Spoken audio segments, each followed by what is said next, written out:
make your day richer than it was before. Got some good times knocking upon your front door. It's the Richard Wilmore Show.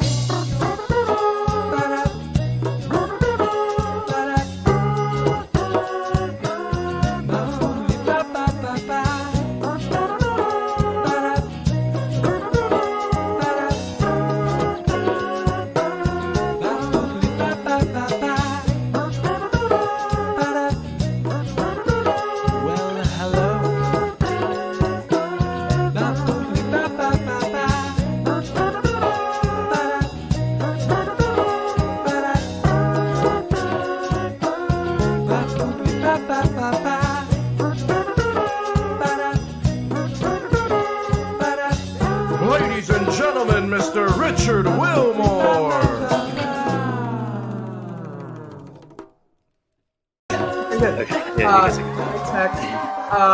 Thank you, Ginger, so much for being here today. Thank you for having me. Of course. Can you tell everybody, I mean, you're an actress, you're a voice, like, how does all this come about here? Did you grow up in Texas? I was an Air Force brat. Okay.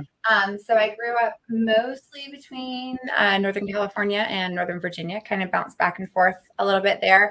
And when Phantom of the Opera came out and I first heard that, I became obsessed and I was like, I'm going to do this.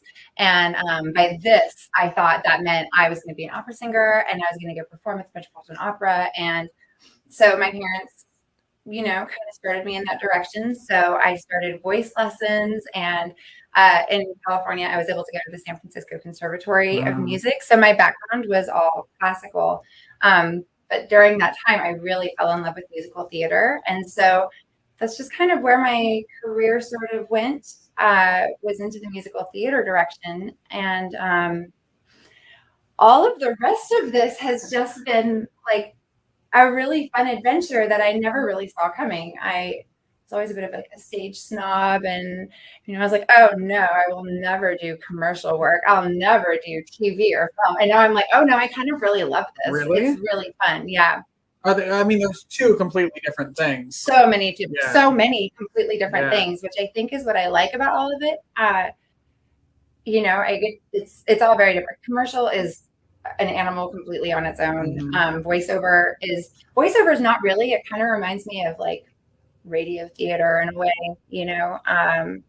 And you get to use a lot of the same techniques that you use on stage or in film or on TV. When you're doing voiceover, are you in like the booth still like super animated, or like do you try to control yourself? Or I'm always curious how that works. Who's in the room with me? If I'm by myself, I'm very animated.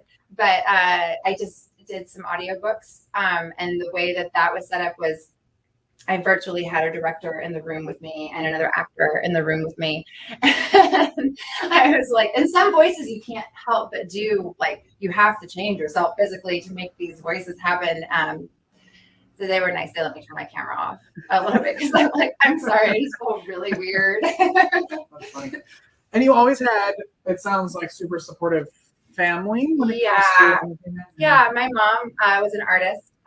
And so visual arts is something I'm not good at all, but she really encouraged following your dreams and chasing where your heart goes, and supporting any of my creative endeavors. And my dad too, super supportive. That's so cool. Yeah. Do you have siblings? I have a younger brother. He stays out of the limelight. You know, I think he has a secret life that I don't know anything about. And I think he likes the real person life. You're like, I don't get it. Yeah. Yes. I'm like, I'm sorry. What? But he also is like, they're like my biggest fans. You know. That's so important. Yeah. I've been very lucky. You know, I know there are definitely parents who would be like, oh yeah, you want to be an opera singer? Phantom of the Opera did that for you. Okay, you know, and then let the kid just be. And it was really nice that they encouraged, you know, whatever crazy idea I had. That's so fun. Yeah. I hate when people ask me this question, but I'm going to ask it to you. Do you have like a favorite a favorite memory of a film you've been on or a project that you've done that you have just like that has maybe changed you somehow, or like you really learned something during that? I'm sure you've done it in all of them. You've learned something. Yes, I really feel like I don't feel like things come into your life accidentally. Like I feel that every project I work on is mine for a reason because there are a million of us all trying to get the same jobs, and I don't really believe in competition either because I think if it's mine, it's going to be mine. If it's yours, it's going to be yours, and it comes into our lives at different times for different reasons. And so I try to absorb something from everything I do, even if it's, a commercial that feels really mindless. There's always something to be learned or gained. But I think that doing Aladdin, it was Disney's Aladdin, the dual language version at the Magic Theater, honestly was one of the coolest challenges I ever had because one, I don't speak Spanish, but I had to learn it and speak it, convincingly and understand what I was saying. But also I got to be a giant full body puppet of the tiger, kind of like the Lion King puppets. Yeah, I saw. Yes. Yes. And so my head was attached to this head, so I could like move her head, and then my arms controlled her arms, and then my legs were the back legs. So it was a physical challenge and a mental challenge. It never got old, and that show has just really stuck with me. Like that experience. Also, I would say that last year during the great pandemic of 2020, I did get lucky and I got to do a one-woman show with Public Theater, and it was a horror, which is my favorite. And it was like an 80-minute monologue, with this woman having this meltdown unfold and getting to do all these different characters. And that was also a super cool challenge, not just because it was a one-woman show but also because of what was happening in our lives at that time, so it was really nice to have a really cool, creepy, dark, creative outlet, to kind of disappear into every day. But it was completely different from anything that I've ever done and probably ever will do. Did you do that? Again. Was it virtually or did you have in-person audience? Oh, so that even is another layer of crazy. Yeah, it was in my garage and You sound like me. I did my show in a basement for a very long time. Yes. Yeah, the theater brought the equipment to me. Equity rules were very strict, so there was no contact at all. And then Jesse, the stage manager, was virtually with me during the show, and then my director. All of our rehearsals were virtual. So I had to run my own tech and everything too. So it was very cool. I love a good challenge. It sounds like that. I really do. I thrive once I figure out what I'm doing with it. It's I just feel like challenges are a way for us to level up, constantly. How long did it take you to put together that show in your garage? I think we rehearsed for 5 weeks. I did get the script. I ordered it for myself because I was like, I need to start working on this now. So I think I got the script like 2 months before that because I wanted to be off book completely when we started so that I could really focus on the process. I think that's if there is a silver lining about last year would be the way everybody had to innovate. I thought it was so fun to watch everybody try to figure out how to still create. So inspiring. Yes. We're so adaptable. And so many of us were at like some of our worst points probably that like a lot of us have ever been in.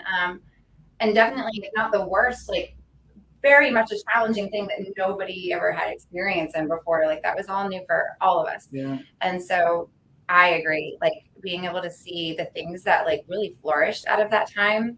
And I think we're going to continue to see that over the next few years. I think that influence is going to just like seep its way into I hope so. Other things. I hope so too. I love it. What are you working on now?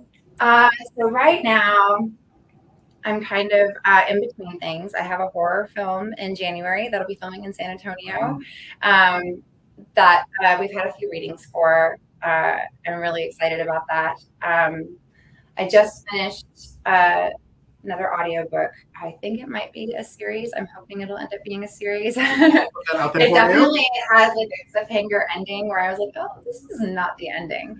But and then I just got back from Albuquerque, where I was getting to do a very cool project That you can't talk about yet. that I can't talk about yet.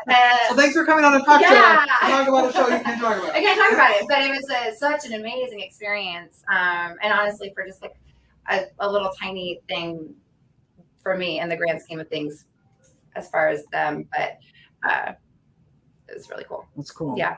And people can turn on VH1 and see you. Yes. Actually, if they go, if you look up my true crime story online, it'll take you to this cool website where you can watch all the episodes that have aired up until now. Because mine was 2 weeks ago, I think, is when it came out. Just a little feature, but really fun true crime documentary. It's a little bit different than others because it has some redemption in the end of all of them, which is nice. Yeah. What's your advice for people who are either in it and like maybe still trying to figure out like, what am I doing in all of this, or should I still be doing this, or starting out? I think, well, number one, if you want to do it, then just go do it. Yeah.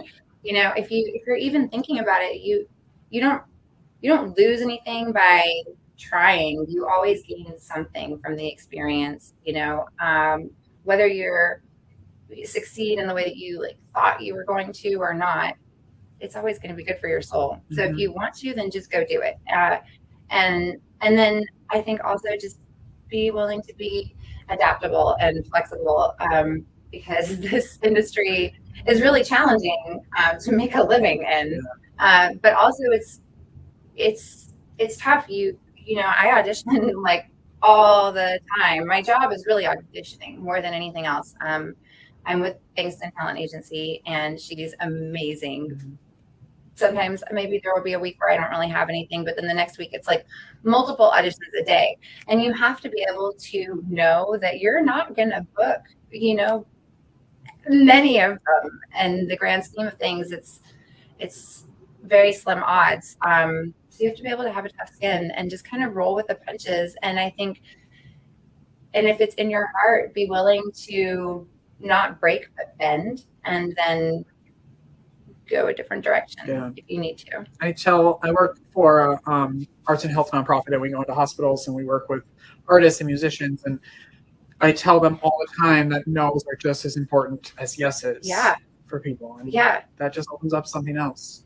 Every time you hear a no, it's because your thing is there waiting. And I don't remember where I heard this or what, but it was like some affirmation that somebody shared, and it was my room is being spoken in rooms my feet have not stepped in. And I like to repeat that to myself because it's true. Like you don't know who out there is thinking of you for something, and it's just not time, you know, or where that energy is going to come from or when. But when it's yours, it's going to be yours, you know.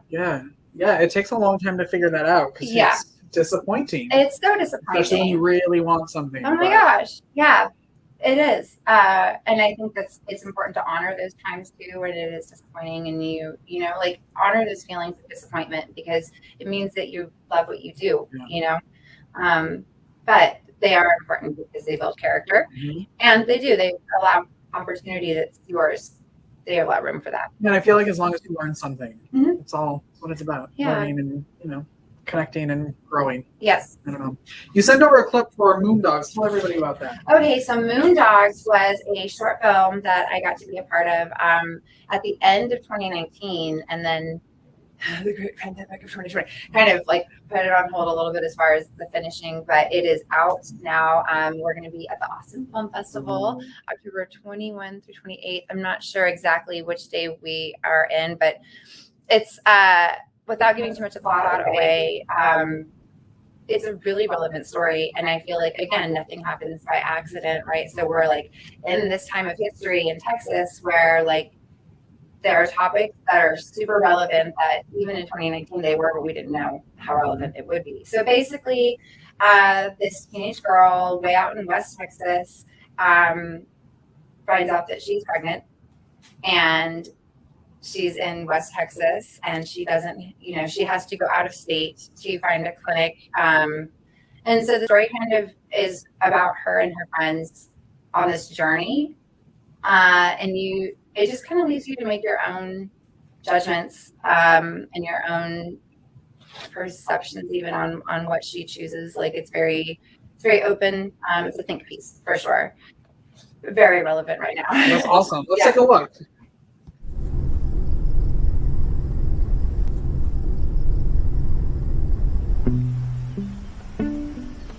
Senior trip! Hey! No drinking, no boys, no drugs. We're going camping. Love you. Yeah, she definitely doesn't know. I can't believe she has to come back tomorrow to get the actual thing.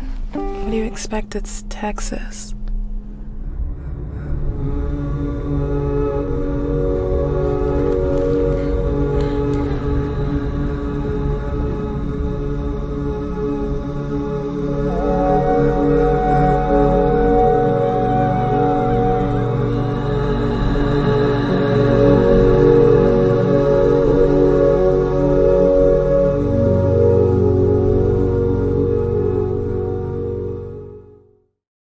This is way too much work. I couldn't figure it out. Oh, we're back. Hi. So you're an amazing actress. I just want you to know Thank that. you. And Thank you also are a voice teacher. I am. Yes. When did that start? So that, because When you wanted to be an opera singer. When I wanted to be an opera singer, yeah. I've been teaching voice professionally off and on, oh my gosh, for a really long time now. But I kind of went a little bit more full-time-ish with it in 2015. So I've had a pretty regular studio. Good. Yeah, it's great. I have students of all ages, all abilities, and a lot of them that have been with me since the beginning, which is really sweet. That's always a really good sign. Yeah. Yes. How can people best connect with you? So I have a website. It's joyfulnoise.mymusicstaff.com. That's one way that they can go find information about my voice lessons, and my talent agency is also on there. But also I'm on Instagram, Ginger G Martel, and Facebook, Ginger Gamble Martel. All the things. All of the course. things. And you brought along a gift for someone. Do you want me to remind you? Yes, please. A free voice lesson. Oh, I did. Yes. I'm like, oh, no. What did I forget? Yes, I did. Yes, I am happy to do a free voice lesson. Yeah. Great. So jump over to our social media, our Instagram, and we'll tell you how you can win that with Ginger. Ginger, thank you so much for coming thank you today. for having me. Of course, come back thank anytime. you for my gift. Yes. Take your mug. Wait, hold on. Enjoy it. Make sure you take a photo and share it. I will. on social Thank media. you. All right. Great. We will be right back after this. Thank you so much. Yeah, thank you. Of course.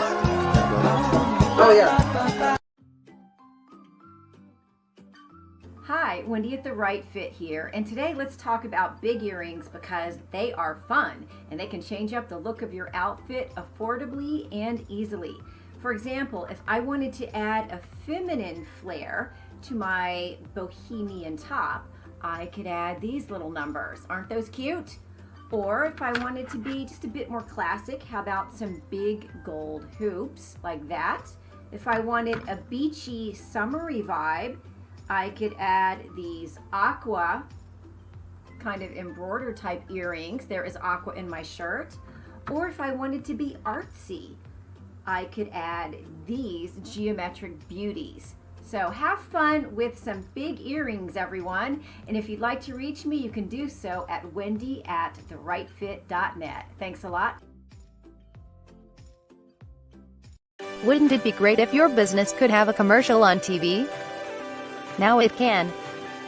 Secure your Season 5 sponsorship by visiting richardwilmore.com. Advertise on Apple TV, Roku, and Amazon Fire TV by sponsoring The Richard Wilmore Show. Become a sponsor today. Go to richardwilmore.com now.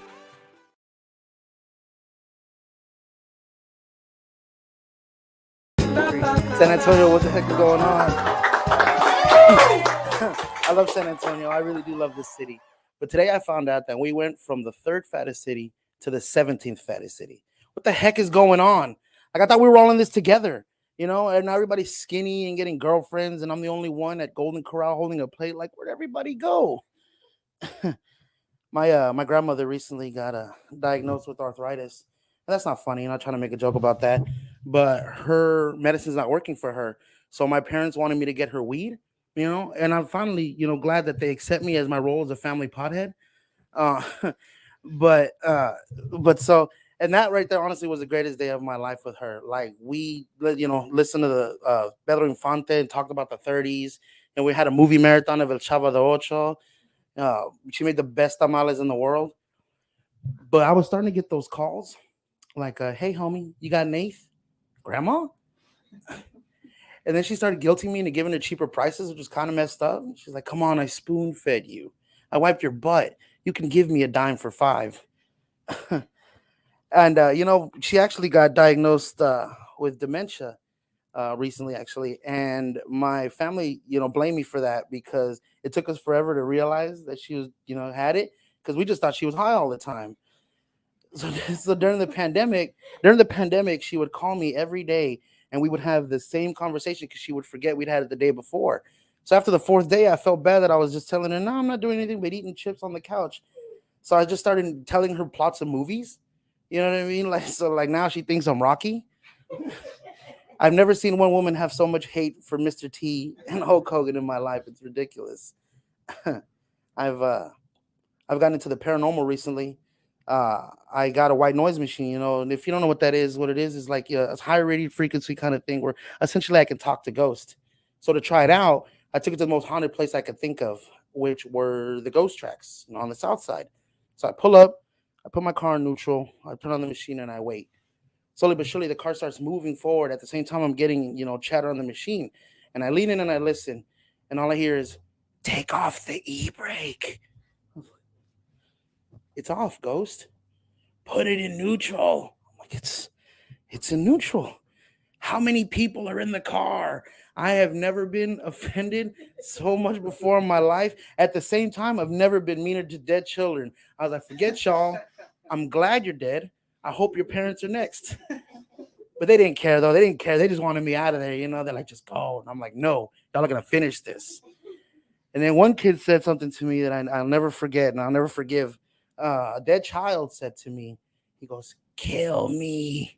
And I had it. I put my car in drive and went to Whataburger to make myself feel better. During the pandemic, before the pandemic, one of my favorite things to do was to go to South Padre Island, you know.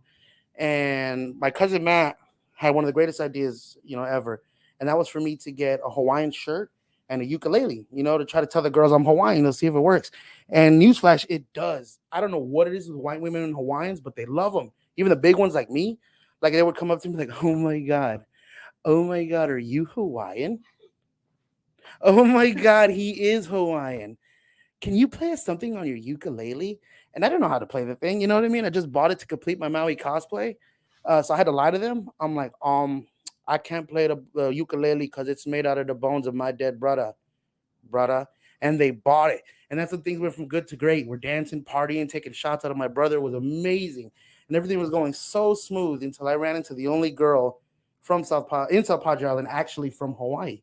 And so let me tell y'all, she smelled my BS a mile away. I walked up to her and she just looked me up and down. She goes, motherfucker, you ain't Hawaiian. And I panicked. I didn't know what to do. So I said the most Hawaiian thing I could think of. I was like, Hakuna Matata. And I got the hell out of there.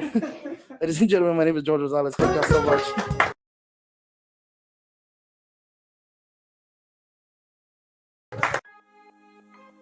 I'm Stacey Andon, a life and business coach, here to help people do it their way and create amazing results in their life.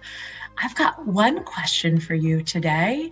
I want you to think about a dilemma, big or small, something you're not quite sure you know the answer to. And I want you to imagine your 10-year from now self is standing right next to you right now, and you get to ask that self any question you want about this thing, this situation that you're not quite sure about. What wisdom does yourself have for you? What guidance? Anything is on the table to ask. I would love to hear what happens when you have that conversation. Check me out at stacyandon.com and pop over to my Facebook group, Unlock Your Midlife Magic, and talk to me anytime. Wouldn't it be great if your business could have a commercial on TV? Now it can. Secure your Season 5 sponsorship by visiting richardwilmore.com. Advertise on Apple TV, Roku, and Amazon Fire TV by sponsoring The Richard Wilmore Show. Become a sponsor today. Go to richardwilmore.com now. Games. All right, are we ready? All right, my favorite part about doing a show in front of people is to play games with people. So we're about to play the first game of the season, and I want to introduce you to our contestants today. Yes. Contestant number 1, what's your name and where are you from? My name is Maggie, and I'm from Chicago. Yes. Contestant number 2. Hello. My name is Carmen, and I'm from LA. Oh, they're traveled all the way here just for this show, I'm sure. All right. Have either of you played this game before? No, absolutely not. All right. Who wants to throw the balls first? Okay. Take all the balls out. Okay, all of them? All of them. They're all Okay, yours. Let's see if I can just hold them in here. Yep. Now, you're going to hold that above your head. You have to throw all of them. Uh-huh. The person who gets the most balls in wins. All right. Okay? Is it just 2-pointers? Wait, apparently there's something wrong. Do Do we have to start over? No. Just that way the hoop is on the shot. Oh my gosh. Do I get to move the hoop? You can, yes. Are we ready? Okay. Are you ready? Absolutely. Are you ready? I'm ready. All right. Go. All right. 1. Oh. Yeah. Oh, she got one. Trick shot? Oh, Hey! Wow, that one hit me. no. Oh, we're at 3. Oh, they should have signed it. Please don't sue me. 4. One more. Oh. That's it. Oh, that's it. You got 4. Now we need to collect those. Yeah, that was pretty good. I think 4 is pretty good. All right, ready? Go. Go. Oh. Oh. Here. You're gonna knock your tooth out. 1. Come on. 1. Oh. Come on, Maggie. My own Make it 3-pointer. 3-pointer. Nope. You only have a couple more. 2. You have to get both of those. I still have 3. Oh. Oh. Good try. Great try. But you win a Richard Wilmore Show mug. Yay! I love games. I love free stuff. Thanks for playing. Thank you. We'll be right back after this.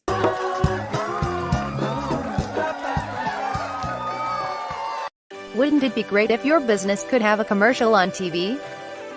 Now it can. Secure your Season 5 sponsorship by visiting richardwilmore.com. Advertise on Apple TV, Roku, and Amazon Fire TV by sponsoring The Richard Wilmore Show. Become a sponsor today. Go to richardwilmore.com now. It's the Richard Wilmore Show.